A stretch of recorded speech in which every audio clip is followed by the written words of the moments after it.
உங்களுக்கு ஷின்சானை பிடிக்கும்னா மறக்காம லைக் பண்ணுங்க, ஷேர் பண்ணுங்க, சப்ஸ்கிரைப் பண்ணுங்க, கமெண்ட்ல ரெட் ஹார்ட்டை தட்டி விடுங்க. பாப்போம் எத்தனை பேத்துக்கு ஷின்சானை பிடிக்கும்னு சொல்லிட்டு நானோ காக்கா வராங்க.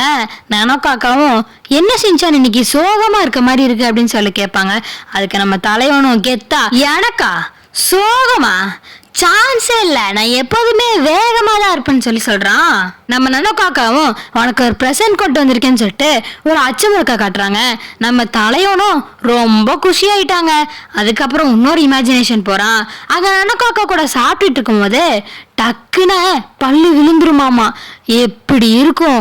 அதுக்கப்புறம் நானோ காக்கா, அச்சுச்சோ உனக்கு பல்லு விழுந்துருச்சா, எனக்கு உன் கூட இருக்கவே பிடிக்கல, நீ ஒரு ஓட்டப்பல்ல சிங்காரம் போ ஷின்சான் அப்படின்னு சொல்லிட்டு அவங்க போயிட்டாங்கன்னா என்ன பண்றதுன்னு சொல்லி நம்ம தலைவனும் ரொம்ப தீவிரமா யோசிச்சுட்டு இருக்கிறான். இப்ப நம்ம தலைவனும் எனக்கு இந்த அச்சுமுறுக்கெல்லாம் பிடிக்காதுக்கா அப்படின்னு சொல்லி நல்ல பையனாட்டு சொல்லிட்டு வீட்டுக்கு போயிடுறான். நம்ம நானோ காக்காக்கு ஒரே ஷாக்குங்க.